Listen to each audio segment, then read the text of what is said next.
Dispatchers help callers on the worst days of their lives. For over 25 years, we've been there. A silent partner in millions of calls thanks to our redundant and diverse networks that ensure call delivery.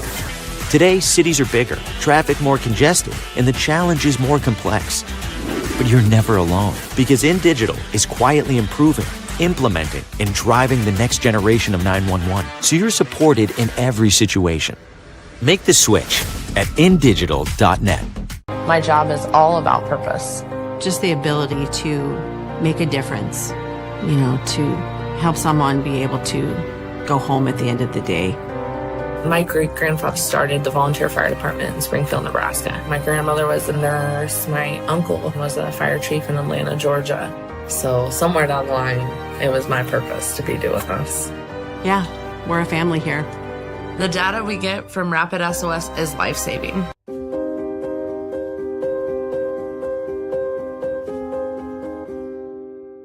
Have you ever met a 911 professional and asked, what's the worst call you've ever taken? Well, here's your answer. I heard your last breath the night you flipped your four-wheeler. I tried to call you the day you committed suicide by driving your car into a tree. Blue face, cold to the touch. I helped you with CPR after you found your infant face down, not breathing. It messed me up. I did everything I could, but it wasn't enough. You were with me from the beginning, Grandma. 27 years later, I took the 911 call when you died.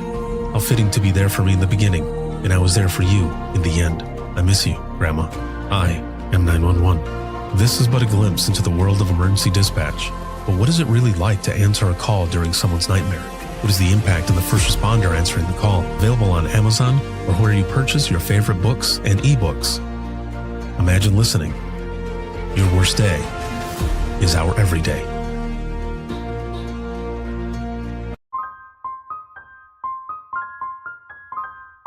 This is Jordan, and you're listening to the Code 7 Podcast Network.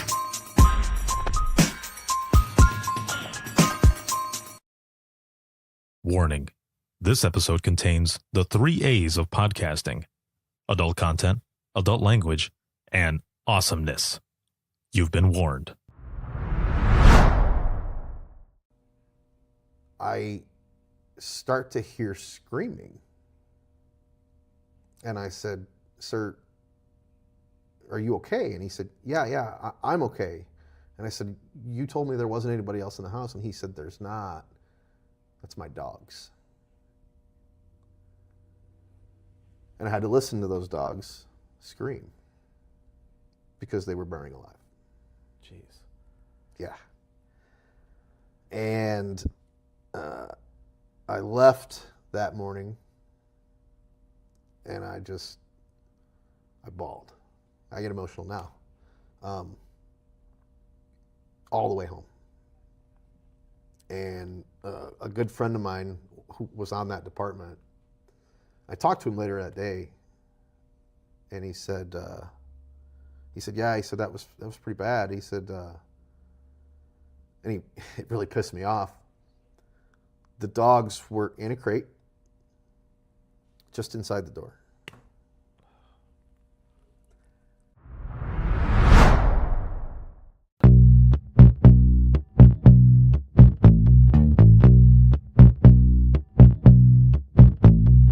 Welcome to Within the Trenches, true stories from the 911 dispatchers who live them.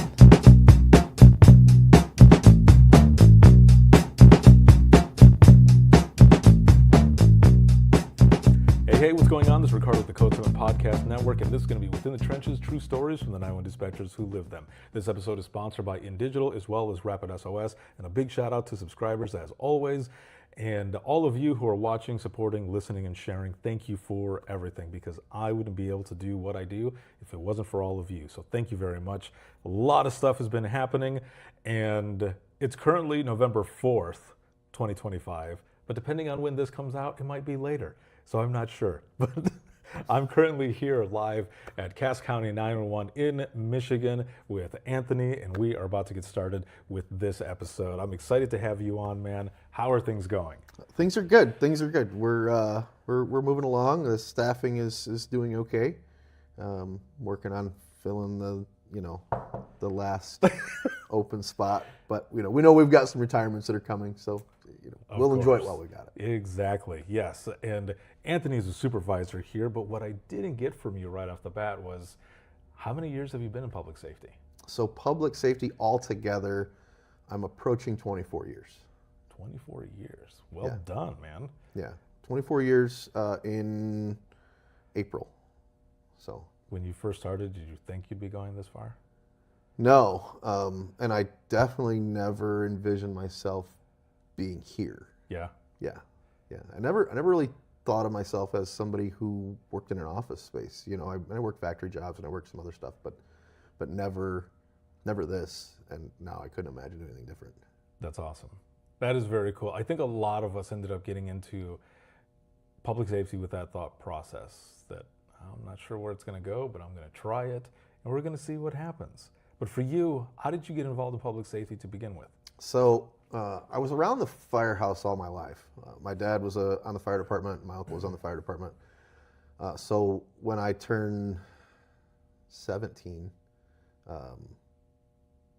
they had formed a cadet program, which allowed me to get in, and then I actually took my fire training classes during my senior year of high school. So I did that at night after school. So I've been doing it ever since, but that was kind of how I got into it. And then that evolved into EMS. I worked as an EMT for probably 10 years, and then at the end of that was when I started here. So I've been here at dispatch altogether 13 years this month, full-time 12 years. I hit my 12-year mark in August. Nice. So, do you remember growing up hearing a lot of that radio traffic? All the time. Yeah? All the time, yeah. Did it? So it piqued your interest right away then? I mean, what are some of the things that you remember seeing growing up? I would tag along sometimes on calls if I happened to be with my dad and he would go, or, I'd hear the calls go out as a kid, running around on my bicycle. If it was, within 3 or 4 miles of my house, I'd get on the bicycle, I'd ride over, I'd check it out. It was one of those things that I did, Yeah. And so I always knew that I wanted to do the fire thing. But EMS never really interested me. And after working through the calls and kind of seeing that side of it, I wanted to know more. I wanted to be able to do more. And so that's why I did that. And then burnout is real in EMS, very real. Mm-hmm. And I got to a point where I'm not sure I was as effective as I should be. And some other things happened along the way. And the director here at the time said, have you ever had any interest in doing this? And I said, sure. And so I went through the process. It took almost a year from the time I applied. They had hired one before me. And so it took almost a year from the time I applied to the time I worked my first training shift. And so that's actually 12 days from now would be the anniversary of the first training shift 13 years ago. Yeah. So, I had no idea what I was getting myself into. I want to go back really quick because I've asked people this before. And so my dad wasn't in public safety or anything, but he knew everyone, all of the officers and stuff, mainly because, one, he was a gang coordinator, but he worked with troubled youth, but he would go to the courts, downtown Allegan to the courthouse, and he would interpret for different people that were coming in. So he basically knew everything, knew everyone rather. And I couldn't get away with shit at home. In my little town of Fenville, I could not get away with anything. So here's question one. Were you able to get away with anything, seeing how your dad was in the fire department? It's funny because at the time I thought I was getting away with things. Of course, we all do, right? I thought I was getting away with things, but in reality, he already knew. Yeah. He already knew. Actually, so funny story, I got stopped one time by a deputy from the sheriff's office and wrote me a ticket. I was speeding. I deserved it. And at the time, I didn't feel like I did, but right. So my dad, I told him because I was actually headed up there for a fire prevention program, mm-hmm. And so I told him, and evidently, and I found this out later, but he made some phone calls, and so the ticket disappeared. I didn't know that. I still paid the ticket. Yeah. You know, and it was a life lesson for me. But you know, I found out years later that there really wasn't ever a ticket. And so, yeah. So he got me on that, but it was a good lesson. So, but no, I thought I was getting away with things. I wasn't. He knew. And so, you know, my son is in the same boat, you know, and now it's not just the firehouse, you know, I work for the sheriff's office and, you know a lot of people, and it's like, there's no way you're going to get away with anything. And now I understand it. So. It's those moments growing up, and but also the realization later on, we're like, wait, are you for real? Like that really happened? I still, okay. You had to learn a lesson, of course. Right. Of course. So, okay, so that was one. You know, you weren't really able to get away with a lot of things because you had a dad who was in public safety and everything else. What about growing up in that environment where you're going to school? Like, did it make you a little cooler that your dad was in the fire department, or did you get ragged on? You know, I don't really remember a whole lot. I know that you know, at the time I thought it was cooler. Yeah, right. You know? Yeah, and that's what I mean, because you know, kids sometimes are like, "Dude, it's so cool! Like, do you get to see this? Do you get to see that?" Or it's like, "Yeah, whatever." Yeah, you know, and you know, sometimes you know the kids would ask questions about things, you know, and I thought I knew all the answers. I didn't know anything. I really didn't know anything. I was humbled But it got very you some quickly. points up there on the ladder of school. Like, Absolutely, in, absolutely. In your world. You know, maybe the teachers thought that I was a little bit more behaved than what I actually was, just because of those things. I don't know. Yeah, or maybe they thought you were rebellious because of that. Yeah, and I'm sure that some of that probably stemmed from, you know, thinking that, you know, I couldn't get away with things, and so I'll show you, you know. But, yeah. You know, nonetheless, I turned out okay. Now, going through all of this, having all this experience, and then, you know, you being asked, you know, have you ever thought about being on this side? You know, on this side of the radio, under the headset, like all of this, and you're like, sure. Did you, before that, or up until that point, where you had that sure response, did you get a chance? Had you sat in dispatch at all, No. or you just went in? No, I had talked. I knew a couple of the dispatchers who worked here, and you know, I had talked to them about it. I want to say I had been in the building a time or two, but never really to spend any time in there to really see what was going on. Yeah. And so, you know, but in my head, and I'm sure this happens all over the place, you know, as a field responder, you think you know what's happening Right. in that room. You have no idea. So, you know, I was humbled when I went into fire class. I was definitely humbled when I came into here, and had to go back and talk to the guys at the firehouse. Like, you guys really don't know what you're talking about. You know, there's so much more happening in there. You know, and for us, we've got 2 dispatchers on staff all the time. We're working towards a third for, you know, our busy times of the day. Mm-hmm. But, you know, they're dispatching for 13 fire departments, 5 different EMS agencies, all the different police agencies, the sheriff's office, all the local police, the state police, that kind of stuff. Just because one emergency is happening here doesn't mean another one isn't happening there. And that's what I tell these guys. And your scene isn't the most important scene. It's a scene. Right. Amongst a bunch of scenes, potentially. So, you know, you'll get those guys that call in on the radio because they need something and the dispatcher can't get to them right away, you know, and then they come back on and, you know, their voice is elevated, or, you know, there's sarcasm in their voice or whatever. And the dispatchers here do a good job of getting them what they need and, you know, maybe putting them in their place a time or two. You know, it happens. It does. Yeah, no, it does.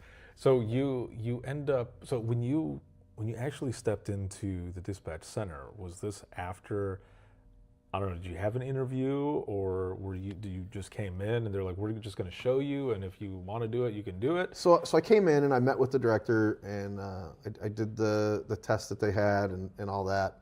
And then we had an interview, and then it was a long time of, you know, I filled out the background information and all of that stuff.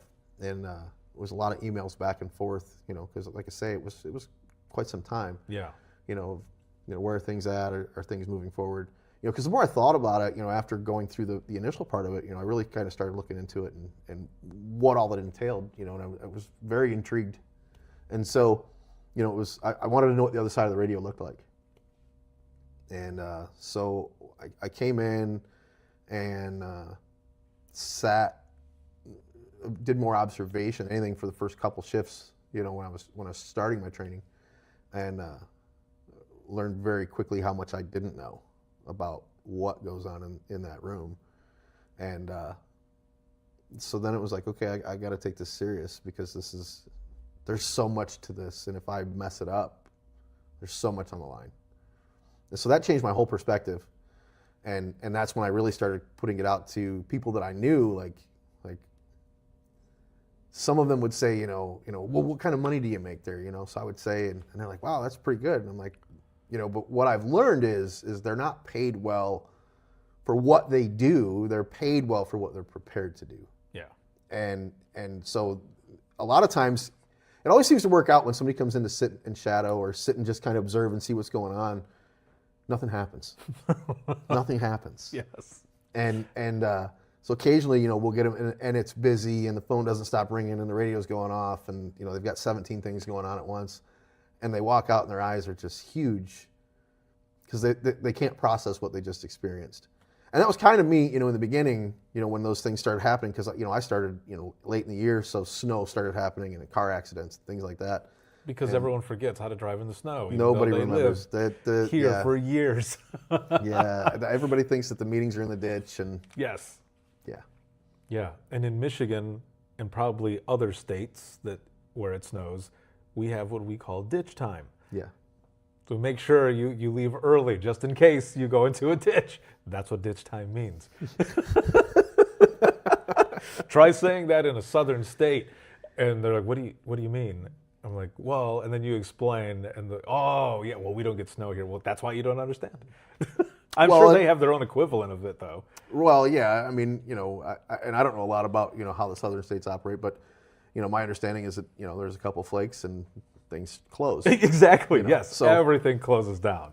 Yes, you are correct. I remember growing up, I was a teenager, we would travel to Texas every year, and we are in Austin, and there was actually like an ice storm that happened. And we're watching the news, and all of these cars are just like sliding everywhere, man. And we're chuckling because we know how to drive through that. And my dad goes, well, we're going to go to the mall. And they go, everything's closed. The mall's not going to be open. We went, and it was open. You could get into the building, but the majority of the stores were closed. They were like, oh, they were right. Because, yeah, they don't have snow plows. They don't have salt or anything to put down. I think eventually they had trucks going out and putting sand, but it wasn't anything. And we're driving like nothing, and our cousins are going, how are you doing this? Like, because we're from Michigan. Like, we know how to drive through this. So you end up getting in there. You see what it's like. And obviously, there were things probably that maybe surprised you a little bit from what it sounds like, your conversations with others in the fire service, and saying, you have no idea what goes on in there. What were some other things that surprised you going in? I think probably one of the biggest things, so to fast forward in my training a little bit, I started taking 911 calls. I came into work one day, and my trainer said, you're going to answer 911s today. No warning. And he no more than got that out of his mouth, and a 911 went off. And I thought he was messing with me. Right. I just thought he was giving me shit. Right, yeah. And he's like, no, get that. And I'm like, okay. And I answered. And I couldn't tell you what the call was. But, the biggest thing that I learned is just because it's a 911 ring doesn't mean it's a 911 call. True. And that was a big misconception that I had, coming into this. And so I use that a lot with our new trainees. I'm like, just because it's the 911 call is no different than an admin line. It just sounds different when the phone rings.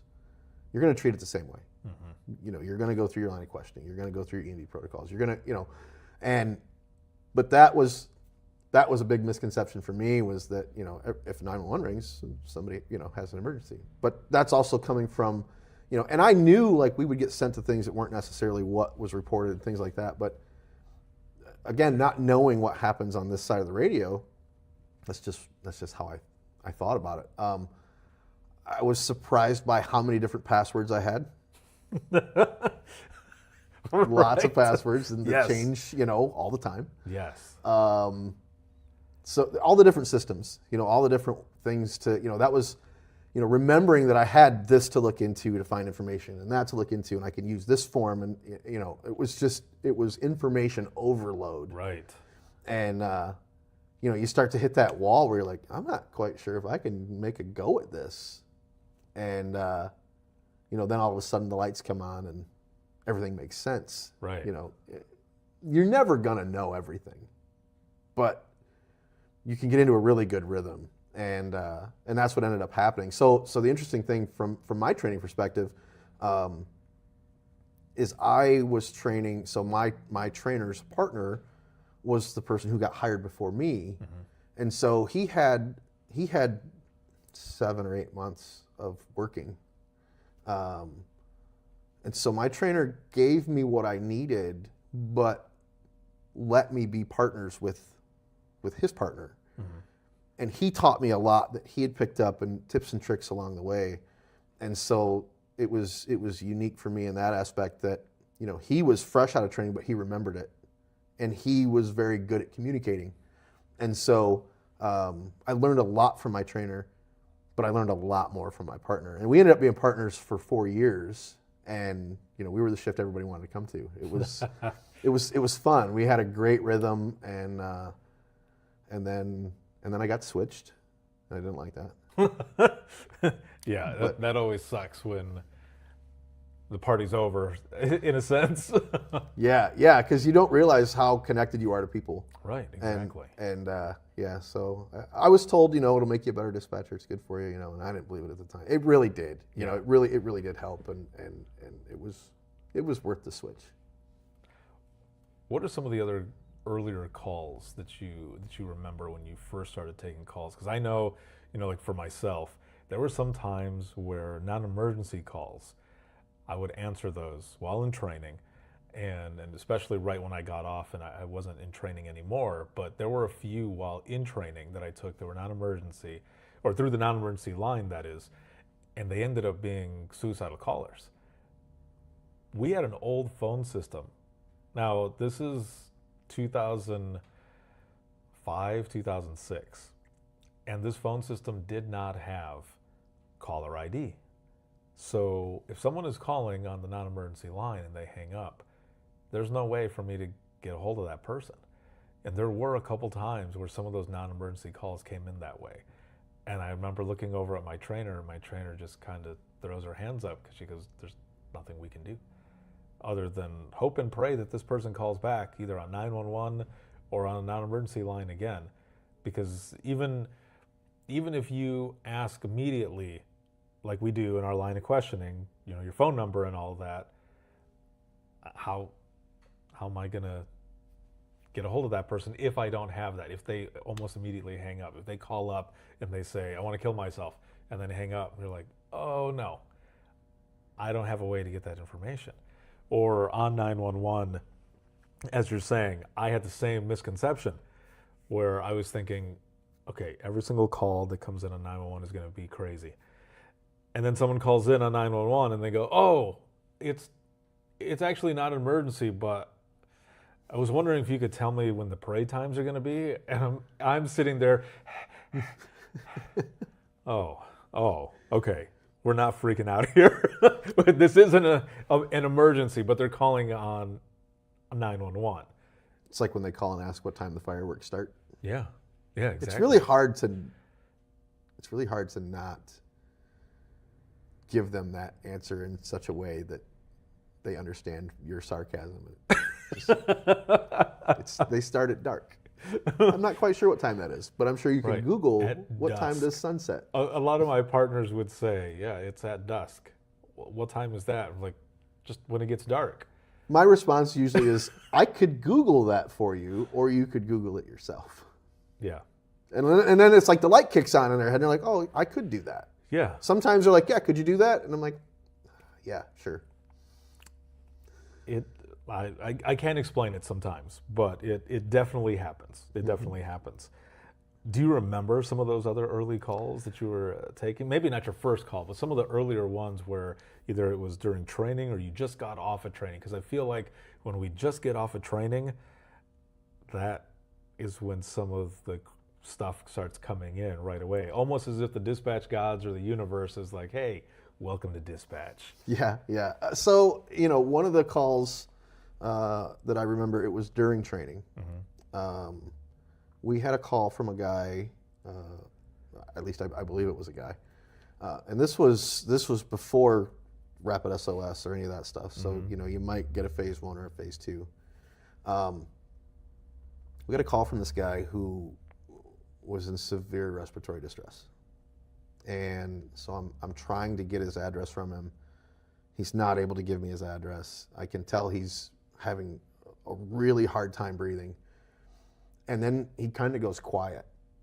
And luckily, the phase 2 that we got was on a dead-end road. It was just a short dead-end road around one of the lakes. And so there were 4 houses on that road. So we dispatched EMS and we sent police also, because we didn't know which house it was. We're trying to cover as much ground as we could as quickly as possible. Because I could hear the guy kind of breathing in the background.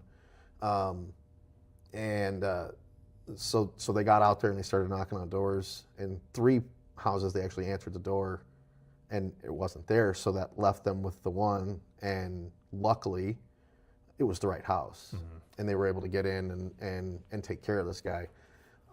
But I mean, it was a horrible feeling, and I'm looking at my trainer and thing, and like, what kind of tricks do you have in your bag, and he's like, that's it, this is what we've got. So that one worked out. Yeah.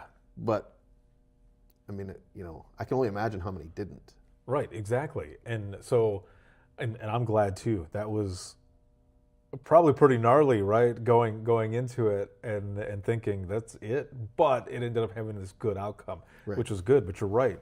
What about the amount of calls that come in that don't have that part of it, where that outcome isn't it? So for those who are watching and listening, and don't quote me on this because I don't remember exactly, but when we're talking about phase 1 and phase 2, it's wireless phase 1 and phase 2, and this is for cell phones.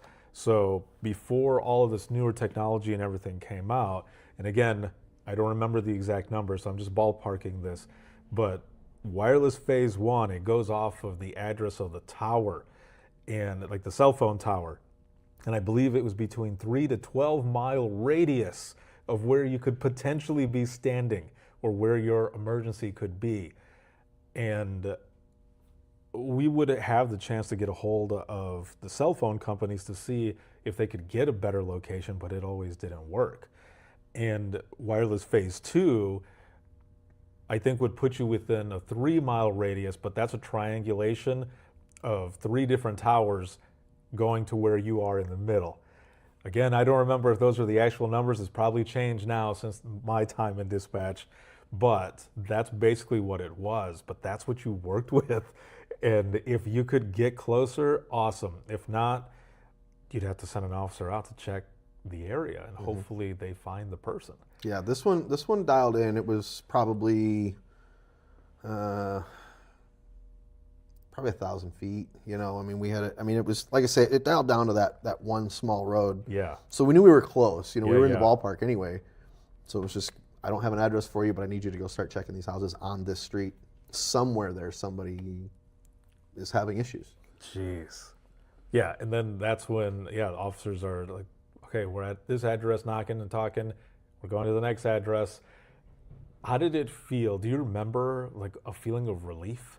Oh, absolutely. When they found them? Absolutely. Another one that I had. So this taught me a lesson very early. This was after I was released from training. Verify, right?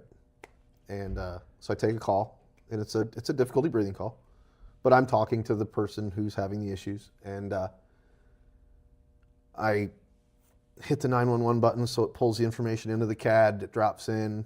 I'm doing everything I'm supposed to do. I drop the call and I dispatch the ambulance to the address.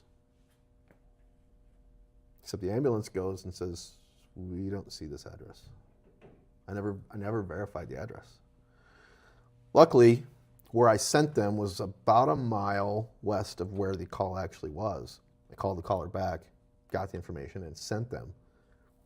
But I'll never forget that, because what if that would have been a life-threatening situation?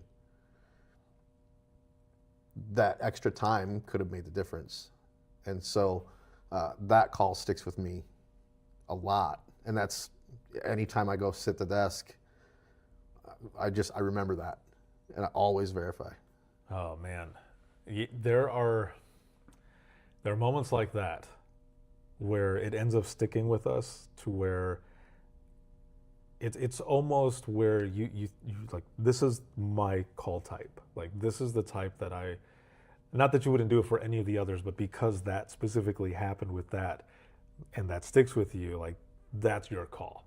Like for me, it was domestic calls. I was early on, when I was just about to be done with training, and I couldn't get the stupid CAD call to go through because the incident type wasn't right. And that old CAD system, which for those watching and listening, the CAD system, or computer-aided dispatch, that's where we're typing all of the stuff to send out to the officers so that they have the information. If you didn't have the call type right, you couldn't move on. If you didn't have the ORI or the township code, you couldn't actually put it in there. And I remember covering my microphone and saying to my trainer, you're gonna have to take over this call. And she goes, no, take a deep breath. You've got this. Letting you tread water. Yes, yeah, man, exactly. Letting me tread water, taking in some water, but not letting me drown. And I did. I took a deep breath and I got it in, and that was a learning lesson as well. That stuck with me.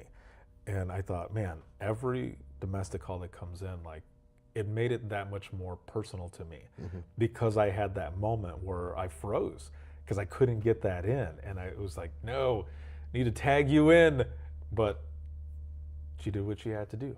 And I think all of us have a moment like that, where that type of call or whatever it is, like, that stays with us, so that, like, no, I'm never going to do that again. Right. Because I had that moment. I felt horrible. Yeah. You know, that I'd sent them. I sent them out of their way. They were so much closer, and yeah, so I think about that. You know, like, what if that would have been? And I tell that to the dispatchers. I tell them that story. I'm like, this is my story, but if it helps you remember, use it. Right. Yeah. Exactly. Do you feel like there was a moment, whether it be early on or just throughout your career, especially in dispatch, what we're talking about now, that really solidified that you were in the right place? You know, I don't know that it was a moment. I think that it was just a kind of a culmination of all of the training and all the experiences and all of the people, right? The people that I work with, you know, where I enjoyed getting ready to go to work. You know, I mean, every other place that I've been, you know, was a job. You know, I gotta go, I gotta clock in, and that's that. You know, but I really looked forward to coming to work. I was out early on. I don't even know that I was full time yet, but I had to have surgery. I had appendicitis, and I had to call off on Easter weekend, and nobody complained. They picked up the shifts, you know, and I was like, wow, these people actually really care, you know? And so, because I was still the new guy, you know, I shouldn't be calling off, you know, especially on a holiday weekend. Right. You know, they have plans, they've got families, you know, things like that. And so, yeah, that was when I really first felt like I was part of the team. And so, it was, it's never really felt like a job to me. It's always been, you know, outside of training, you know, it was what it was, but, right. But, you know, training or doing the job, it's never felt like a job. I enjoy it. So. That's pretty awesome. I think that, I think we've all hit that stride But of course, there are those moments as well where you hit burnout, some version of burnout, and you have to figure out how to come back from that. It's not that you don't like what you're doing. There's just whatever is in the environment, whatever it is that's going on, whether it be low morale, county politics, you name it, can bring things down, and you start to get, excuse me, some sort of a form of burnout. I know for myself, it had to do with, it was 2007. It's going through my burnout, trying to figure things out. And it was after I took that call from when my grandmother passed away, which today's the 4th, so about 7 days will be the anniversary of when I took that call, when she passed away. But that was kind of like the catalyst for me to figure out me. And it was doing all of these projects that had to do with dispatch that really pulled me back in. Have you because you mentioned that, it's easy to get burned out in EMS and stuff, and you were going through all of these different things. It seems like through that burnout that you had, where my version of that, it was going back to school and doing all these projects. It seems like your version of it was now coming into dispatch, seeing another side of public safety, and serving in a way that you didn't realize that you could off the bat. Yeah, I mean, and that was, it was a great step for me. And don't get me wrong, I mean, I went through a burnout phase in dispatch. Within the first 5 years, I really contemplated finding something else to do. And,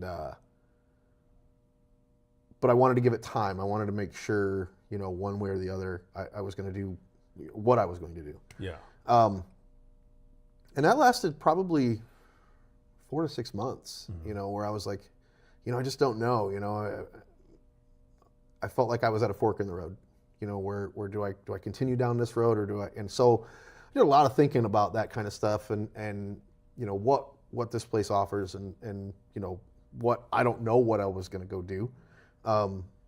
And there was just, again, I go back to, it was still fun to come to work. It was the other things, it was the politics. It was, and not necessarily within the center itself, but there's politics, at the county level, and you're never going to have everything go your way. Right. And so, and I don't know that was really the expectation, but I really sorted through everything and came to the conclusion that I was doing a lot of good here, and this is a great group of people. And so, it was just a phase, but I need to stay here.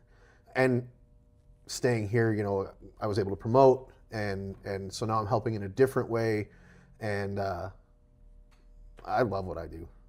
I'll retire doing this for sure. That's amazing, man. I love it. It seems like you've gone through really a roller coaster of emotions throughout your public safety career with just everything from the beginning up into what you're doing now, and of course some of the stuff that we talked about offline as well, which we'll get to some of that as we just kind of talk about some technology and everything, but more so how you feel like it's changed from the beginning to now, just in generalities. But what I want to ask you, as I mentioned, this roller coaster of emotions, all of these different types of calls, everything that you've experienced, the things that stick with you, and of course, as long as you feel comfortable talking about it, but a call that sticks with you. Like we all have probably numerous calls that stick with us, but there's always one or two that is just there. Yeah, I've got two. The worst one for me doesn't involve people. I'm a dog person, and so anyway, it was early morning. It was I probably had an hour, maybe 2 hours left of my shift. And I take a call from a guy who says that his house is on fire, and so I go through and he can't leave the property. He's he's got a bracelet on and he can't go anywhere. But I tell him, get out of the house, don't go back in. And I ask him, is there anybody in the house? He said, no, I'm the only one. And I said, okay. So we've got the fire department going. It's really not far from them. And I start to hear screaming. And I said, sir, are you okay? And he said, yeah, I'm okay. And I said, you told me there wasn't anybody else in the house. And he said, there's not. That's my dogs. And I had to listen to those dogs scream because they were burning alive. Jeez. Yeah. And I left that morning and I bawled. I get emotional now. All the way home. And a good friend of mine who was on that department, I talked to him later that day, and he said, yeah, he said that was pretty bad. He said, and it really pissed me off. The dogs were in a crate, just inside the door. He could have got those dogs. He could have, and I'm not faulting the guy. I mean, obviously I wasn't there and I don't know what he saw. But in my head, I think, man, I can't tell you to go back in. Mm-hmm. I can't tell you to do any of those things. In my mind, I'd like to think that, I'd at least try. But yeah, that was rough. And I remember that call like it was yesterday. The other one that I took was just a couple years ago. A lady called in, and she said that she needed an ambulance. She needed to go to the hospital, and she was intoxicated. And I said, okay. And so I kind of dug into it a little bit deeper, and she told me she was an alcoholic. She had a problem. She was supposed to go to rehab the next day. She said, but I'm gonna have a drink, and I don't want to have a drink. And I'm thinking to myself, like, yeah, you're already there. Well, I have very close ties to that in my personal life. Not me personally, but somebody I'm close to. Mm-hmm. And so I was able to connect with her and just talk through it with her until I could get an ambulance and an officer there just to kind of help her. And again, it was one of those where I hang up the phone and the emotions come in. And so I just stepped outside and made a phone call and then moved on. But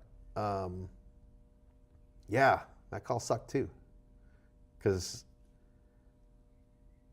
I know what it's like for a person who's going through that and how tough that is and how much courage that took for her to call and get that help. Because I mean, that could have gone another way. And I was glad that I was the one to take that call and be able to talk her through it. And I connected with her because I told her, like, I have experience with this, and I'm not going to get into who it is or anything like that. But it gave me that ability. And so it's calls like that for me that just reinforce my why, right? It doesn't happen all the time, and I may not be the one to be able to take the call, but if I am and I can help, that's what's important. Thank you right off the bat for sharing both of those stories. And I think I've said this to you before, but I'll say it again. And I know I've said it on this podcast many times, but I'm a firm believer that there are some phone calls that are meant for us. Absolutely. Because of whatever experience we have in our past that allows us to connect deeper, faster with our caller to get them the help that they need as fast as possible. And in this sense, if it were between you and I taking those calls, I would not have been the good choice for that. Not saying that I wouldn't have done a good job to the best of my ability and experience, but that was obviously meant for you. It sounds like you had that experience with people. I mean, you straight up told this person, yeah, I I have an experience with this. I know, and you were able to connect and talk to that person way better than anybody else would have been able to do so. Yeah, the whole conversation changed when I told her that. And so it worked. You probably could hear or even feel that vibe of, absolutely. that Absolutely. sigh of relief of the person. Well, like, I know this person I'm talking to knows. Yeah. They get it. Yeah. Yeah. You ever sit and think about the profession that we're in? In moments like that, where it just happens to be that you're connecting with someone and they're putting all of this trust in your voice. Yeah. But how deep we can connect with people sometimes, total strangers. It's amazing. How it's crazy to think how connected we all are, especially in those moments of need. And you can just feel it from people. And it's funny, you talk about the voice. One of the things that I was always talked to about, and still occasionally it may happen a time or two, but tone, and my boss says, I know that you're not meaning it to sound the way that it sounds. Yeah. But I'm very, I want to get the information from you because I want to get it out. I want to get you help. Yes. And so, but I'll catch myself occasionally, and I'm like, start over. Yeah. And then it still works out, but I wasn't very cognizant of that until she said something to me. And I was like, I don't think so. And then she would send me audio and I was like, I sound like an asshole.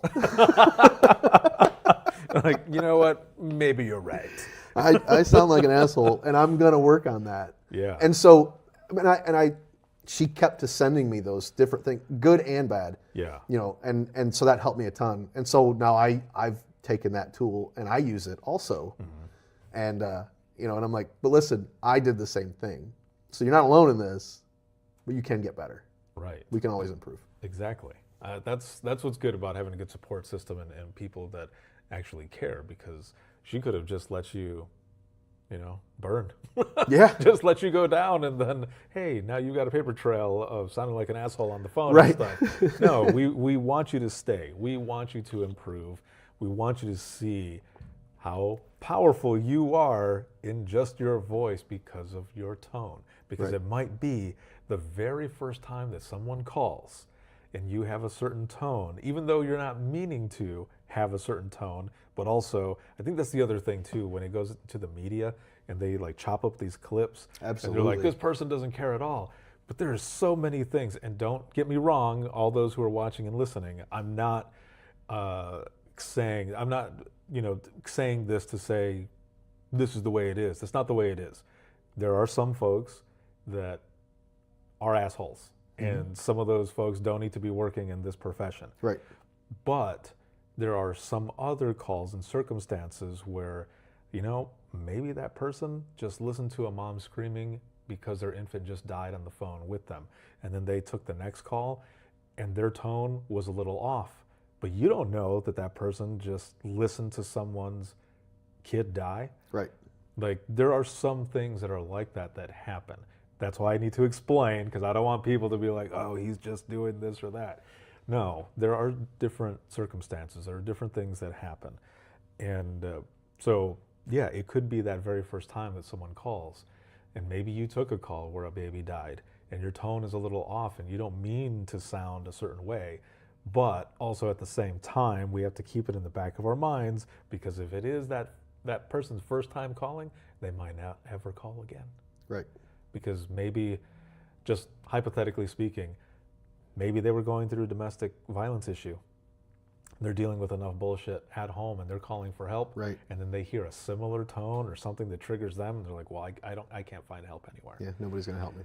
How crazy don't is get it. that, Yeah. man? Like, but also at the same time, how much pressure is that? Oh, so much pressure. Right. And you think about it, I look at it now and it's like, I feel like I've got a good grasp on things, Mm-hmm. But I still catch myself occasionally where the tone is off, and our words are so powerful. Yes. You know, they can make or break an incident with so little.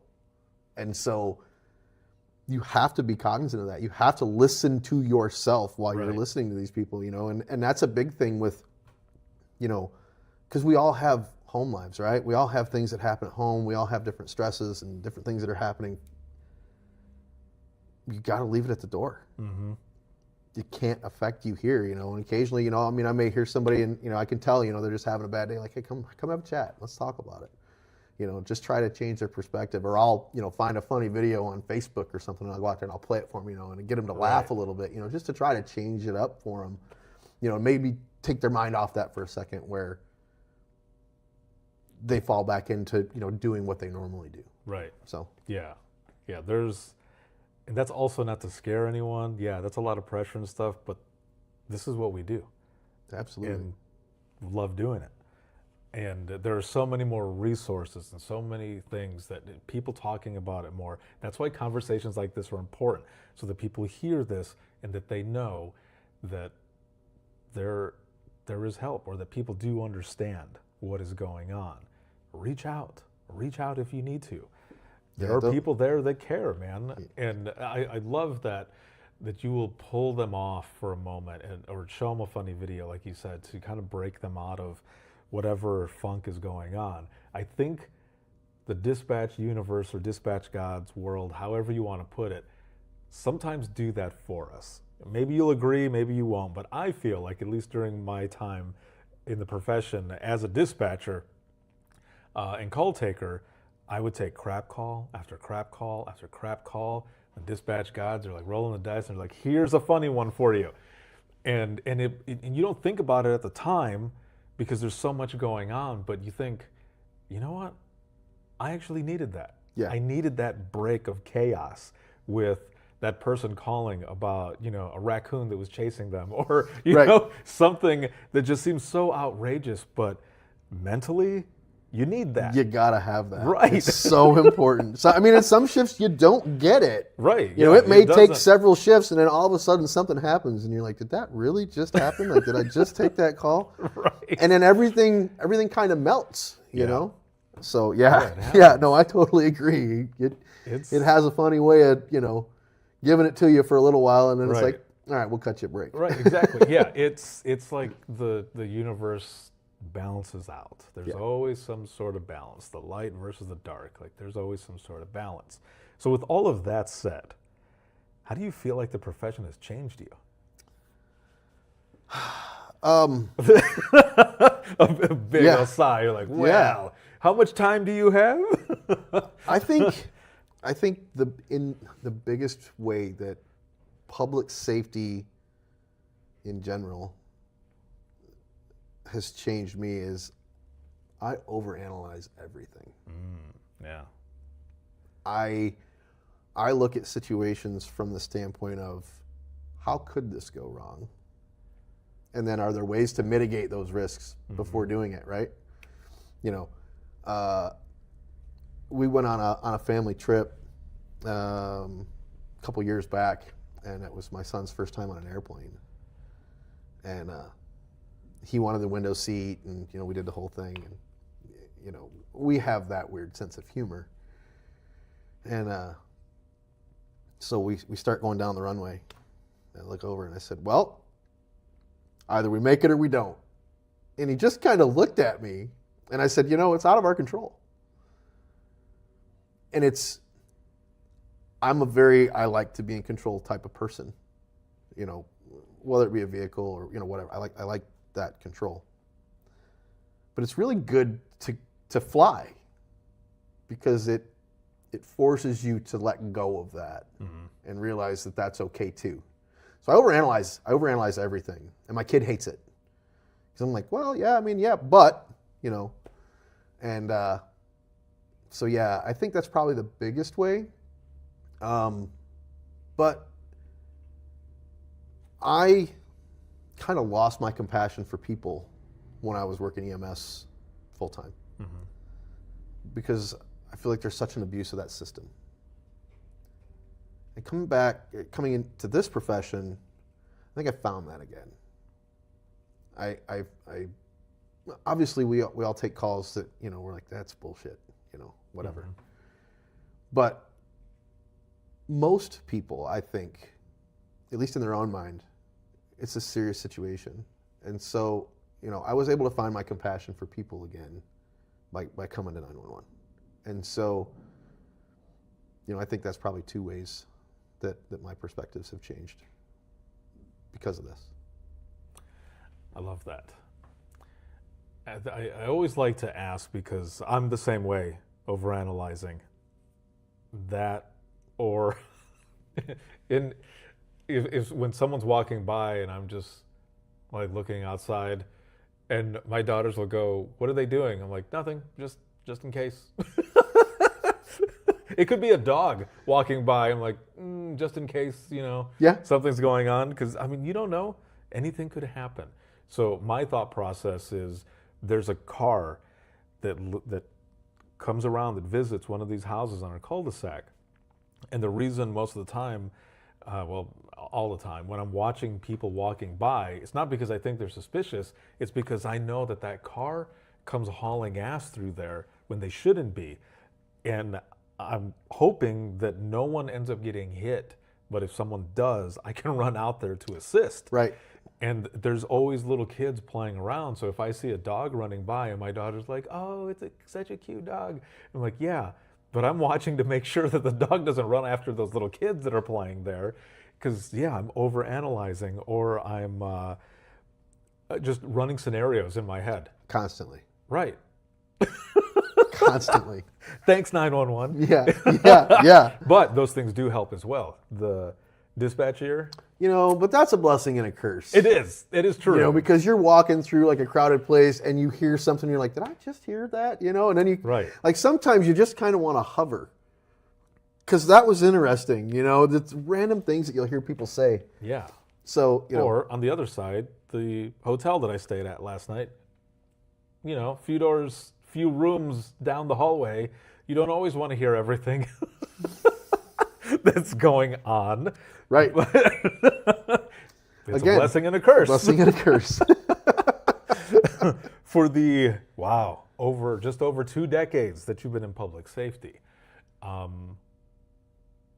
how do you feel, or how do you, I guess your thoughts on the technology from the beginning to the way it is now? Because for a long time, I mean, you were seeing all of this awesome technology going around just in life in general, and then people would say, "Well, how come 911 can't do this? How come they can't do this?" And then it hit, and it continues to build and move fast and move fast and move fast. I wasn't working, and I got out of dispatch just as text to 911 was coming in. So from that on, I mean, there's been such a technology surge in 911. But thinking about from the beginning of your career to the way it is now, how has technology changed? It looks nothing like it used to. Mm-hmm. Nothing in that center is even remotely close to what it was when I started. And again, it's only been 13 years. Mm-hmm. The radio systems are upgraded and more reliable. The location services, the fall detection, the crash detection, all of these places that we're pulling the data from and harnessing it to use for the dispatchers, you know, it is so much better. It's faster, it's more reliable, and they know how to use it. Mm-hmm. They're really good at it. And so, you know, I think I told you earlier, you know, knowing how it's changed in the first half of my career, I can only imagine what it's going to look like by the time I'm ready to retire. It may not look anything like it does now.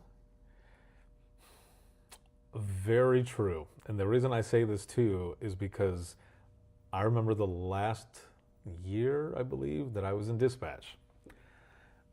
Google Glass had been introduced, and it wasn't, I think there were, I guess, what we would call early influencers who were able to get it, to check it out, and they were making videos and stuff. This is like 2012 maybe, going into 2013. And I remember a demo video, and it was really short. I mean, it was the video in general was like a minute and a half, but this one specific piece was just a few seconds. And it was showing a dispatcher wearing the Google Glass, and on the screen was someone who had fallen, and somebody else was there with them. And they were calling for help on 911. And I remember thinking, damn, what if it is like that? It's 2025 now, and it's not like that. Right. But, I mean, look at what's going on with, Elon Musk and the Neuralink and, chips and all this other stuff. I mean, this is like futuristic sci-fi shit. I'm not saying that's happening. This is hypothetically speaking. Like, what if it were like that? What if now your video feed is coming into like where it's in your head? Dude, that would be horrible though, because now the mental health and wellness piece is way up there. They're going to need to make bigger budgets. Oh, for real. Yes. So many more resources, so many more things. But yeah, you're right. Even just 5 years from now, what does 911 look like? It's kind of scary to think about because of all the technology that's out there, the things that are coming. Centers are adopting AI. There's just so many new things. And we're just trying to figure out how to make it work for us. And, right. I'm excited for it. If it's going to make their jobs easier, make them faster and more efficient. Why not? Let's explore it. Yeah. If it works, it's good. Yeah, exactly. We can afford it. Let's do it. And I think that what a lot of people, and we kind of talked about this before we started recording, but a lot of people, what they're afraid of is that AI is somehow going to take their job. They're going to take it's going to take what they do. And I keep telling people, don't worry about it. See AI more of like a Pokemon, Yeah, like a companion, right? Who's just assisting you do all of these different things. right. And because the piece that will always remain is that of being a human. Right. The humanity piece, like that is the most important piece. And I've spoken to a lot of people who are on the tech side as well. And they're like, yeah, this is just to assist, to be a companion. It will never take place. It's just like text to 911 will never take place of a voice call, because voice is always best. People need to look at texting to 911 as the last resort, or certain situations. Like if someone breaks into your house and you're hiding, do you want to call and make noise? If you have another option to text, that's the type of thing, those last resorts. It's not supposed to take place. So think about it that way. But yeah, technology is just it's exploding. Yeah, it's exploding. It took a little while, right? Sure. It took a little while for it to kick in, but it has kicked in. And even with that, there's not even full like funding, right, for next generation 911 stuff. Even though everyone's already doing it, they need more funding, just like everyone else. But man, 5 years. Yeah. It's gonna be crazy. We'll meet again in 5 years, and we'll look I back. know, right? We'll have our self-lacing Nikes and inside out the pants hover, and the hoverboard. We'll have our DeLorean outside. Like, we finally can time travel. You know how many people won't get that? I know, right? How sad is that there's probably a bunch of people who have no idea what we're talking about. And I love it. Yes. Yeah. My kids would know because I have shown them all of that stuff. Yeah, my son would, for sure. Yeah, us saying hoverboard, people are probably thinking of the ones that they have with the wheels the wheels. Yeah. No. Marty McFly, Doc Brown, Back to the Future, Steven Spielberg, and Zemeckis, like all of that stuff. It has been awesome to have you on and talk with you and learn more about your story. But I've got one last question for you as we go into the wrap up of this. And that question is, throughout all of your time, and maybe we'll focus on the dispatch piece. Mm-hmm. If you could go back in time to talk to yourself in the beginning of your dispatch career, what would you tell yourself? And also, I have to say, this isn't to change anything, because there's a lot of things that we go through, hard lessons, decisions, all of that stuff, that lead us to the person that we are today, that if we did change, even tweak one little thing, it might obliterate a bunch of stuff, right? Right. As we're talking about Back to the Future and all of that. But if you could go back and just talk to yourself, maybe even to give yourself some advice or something, what would you tell yourself? Be patient. Be more patient. Give yourself more grace. Don't be so hard on yourself. It's really hard not to beat yourself up, especially in the beginning, because you're literally absorbing so much information. And even though the training period isn't a short training period. I mean, you can't walk into this job and 3 weeks later you're good to go. It just doesn't work that way. But it's so easy to get down on yourself and try to hold yourself to the standard of the people you're working with when you're nowhere near there. And so, yeah, be more patient, give yourself more grace. It's all going to be fine. Perfect. Awesome. Thank you again very, very much, man, for what you do, for you guys also allowing me back over here to record and everything. This has been a lot of fun. And I can't wait to see everything else that happens here, the continued growth, and some of the stuff that you and I were talking about offline, just moving up and such. Yeah. I look forward to it, man. Thank you for everything. Thank you very much. So for those who are watching and listening, if you have any comments or questions, or you ever want to be a guest on the show, whether you are new to dispatch, seasoned, or retired, I would love to share your story and have you on the show. I've been doing this for over a decade, and it is my passion, and I love every second of it. But I also thank you for your trust in sharing your stories too. So if you ever want to be a guest, comments, questions, anything like that, you can simply go to links, and that's links with 2i's.co/IM911. You will find everything on there. The link to schedule an episode, or to hear the latest episodes of the Within the Trenches podcast, as well as the Imagine Listening podcast, and also the free link to the Trenches community, where I have over 200 hours worth of free continuing education. You can find all of that there. Once again, it is links with 2i's.co/IM911. Big shout out to our sponsors in digital, as well as Rapid SOS, and also all of you who are here watching, listening, supporting, and sharing. This can be seen on Facebook, YouTube, as well as X and LinkedIn. And there's also clips on Facebook Reels, Instagram Reels, as well as TikTok. And then you can listen to both podcasts 24/7 on Apple Podcasts, iHeartRadio, Spotify, your favorite podcasting app, and withinthetrenches.net. Have a good one, everyone, and we will see you all in the next one.